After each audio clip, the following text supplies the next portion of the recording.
जी हाँ, आज हम भारत का इतिहास। उत्तर में हिमालय से लेकर दक्षिण में समुद्र तक फैले उपमहाद्वीप को भारतवर्ष के नाम से जानते हैं। भारत को महाकाव्य तथा पुराणों में भारतवर्ष अर्थात भारत का देश के नाम से जानते हैं तथा यहाँ के निवासियों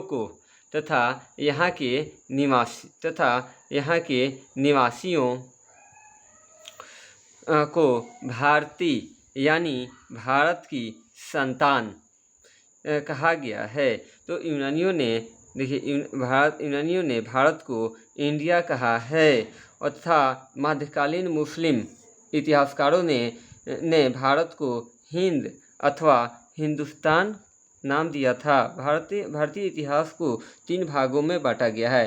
पहला प्राचीन भारत, दूसरा मध्यकालीन भारत और तीसरा आधुनिक भारत। तो आगे दिया है प्राचीन भारत की जानकारी हमें 4 स्रोतों से प्राप्त होता है। एक है धर्म ग्रंथ, दूसरा है ऐतिहासिक ग्रंथ, तीसरा है विदेशियों द्वारा प्राप्त विवरण और चौथा है पुरातात्विक साक्ष्य। आगे है हमारा कि भारत का सर्वप्राचीन ग्रंथ कौन सा है। तो भारत का सर्वप्राचीन ग्रंथ ऋग्वेद है। वेद के रचयिता महर्षि कृष्ण द्वैपायन वेद व्यास हैं।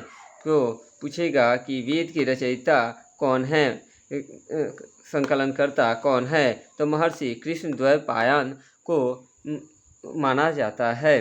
तो वेदों की संख्या कितनी है। तो वेदों की संख्या 4 है। ऋग्वेद, यजुर्वेद, सामवेद, अथर्ववेद। और ऋचाओं के क्रमबद्ध ज्ञान के संग्रह को ऋग्वेद कहा जाता है। और ऋग्वेद में 10 मंडल, 1028 सूक्त एवं 10,462 ऋचाएँ हैं। और ऋग्वेद के ऋचाओं को पढ़ने वाले ऋषि को होत्री कहते हैं।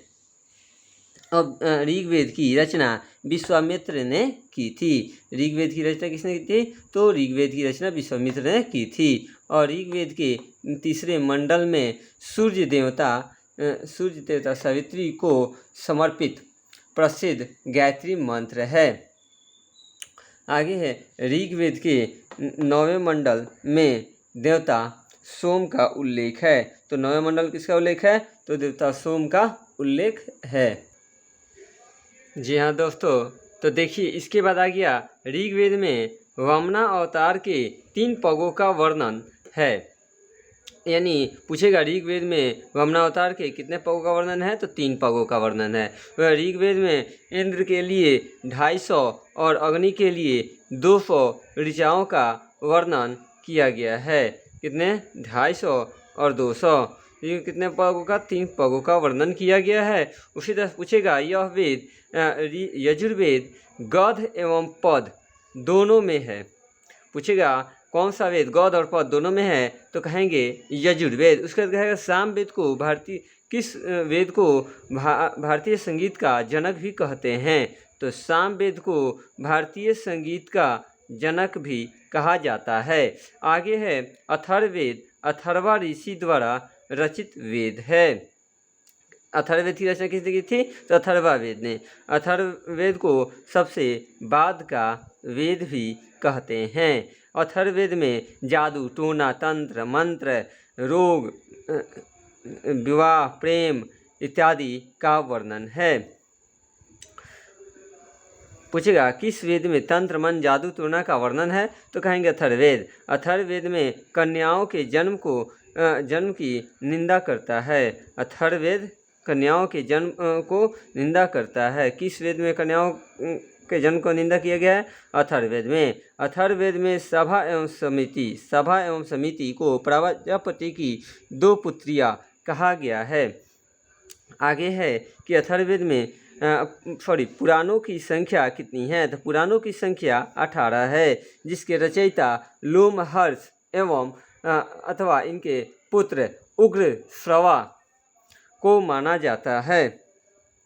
रचयिता लोमहर्ष एवं उनके पुत्र उग्र श्रवा को माने जाते हैं। पुराणों में केवल 5 मत्स्य, वायु, विष्णु, ब्राह्मण और भागवत में ही राजाओं की वंशावली का पाई जाती है। पुराणों में मत्स्य पुराण सबसे प्राचीन एवं प्रामाणिक है और स्त्री की सर्वाधिक गिरी हुई स्थिति मैत्रेयी संहिता से प्राप्त होती है। उसी तरह से शतपथ ब्राह्मण में स्त्री को पुरुष का अर्धांगिनी कहा गया है। किस में कहा गया है? तो शतपथ ब्राह्मण में स्त्री को पुरुष का अर्धांगिनी कहा गया है। इस स्मृति ग्रंथ में सबसे प्राचीन एवं प्रामाणिक मनुस्मृति मानी जाती है और मनुस्मृति शुंग काल के बारे में बताता है।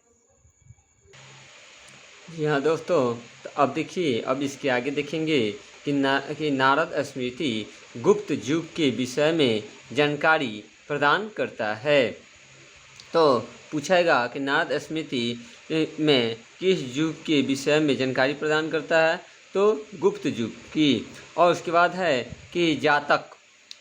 देखिए दोस्तों, जातक, तो जातक में बुद्ध की पूर्वजन्म की कहानी वर्णित है। यानी कि किसके पूर्वजन्म की कहानी? तो बुद्ध के पूर्वजन्म की कहानी वर्णित है। उसी तरह से आगे बढ़ते हैं कि हीनयान का प्रमुख ग्रंथ कौन सा है? तो हीनयान का प्रमुख ग्रंथ कथा वस्तु है। उसी तरह से जैन साहित्य को क्या कहा जाता है? तो जैन साहित्य को दोस्तों, जैन साहित्य को आगम कहा जाता है और अर्थशास्त्र के लेखक कौटिल्य यानी कि जिनका अन्य नाम विष्णुगुप्त या चाणक्य भी है। और उसी तरह से कलहन। दोस्तों देखिए, कलहन, तो कलहन कौन है? तो देखिए, कलहन द्वारा रचित पुस्तक, कलहन ने कौन सी पुस्तक रचित की थी? किसने कौन सी पुस्तक लिखी थी? तो राजतरंगिणी नामक पुस्तक लिखी थी, जिसका संबंध कश्मीर के इतिहास से जुड़ा हुआ है। अरबों की सिंध विजय का वृतांत चचनामा में, यानी कि जिसके लेखक अली अहमद हैं, जिसके चचनामा में सुरक्षित है।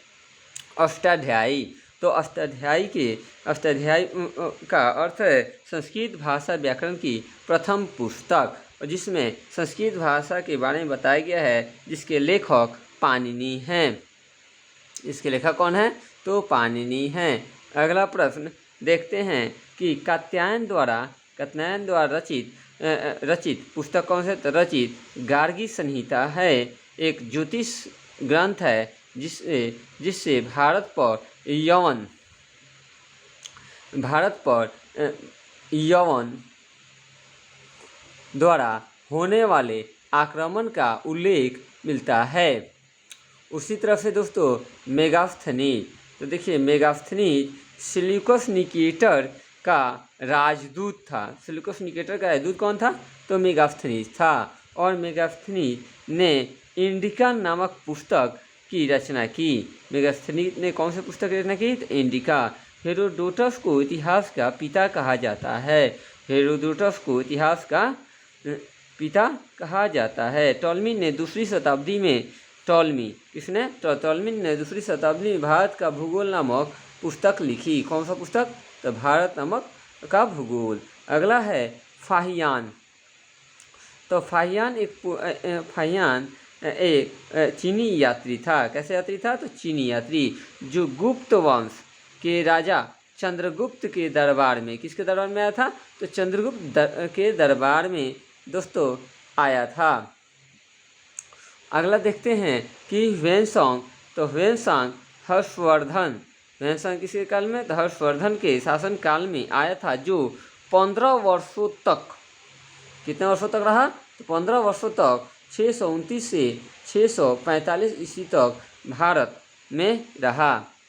और इसने अपने यात्रा वृत्तांत CUK में 138 देशों का वर्णन किया। कितने देशों का? 138 देशों का। इसके अनुसार सिंध का राजा शूद्र था।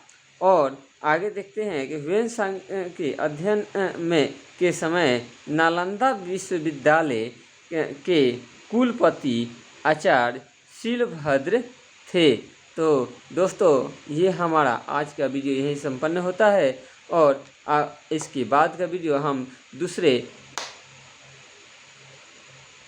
यानी कि क्लास 2 में लेकर आएंगे। तब तक के लिए धन्यवाद। यदि हमारा वीडियो पसंद आए तो लाइक करें, सब्सक्राइब करें और ज़्यादा से ज़्यादा शेयर करें। धन्यवाद।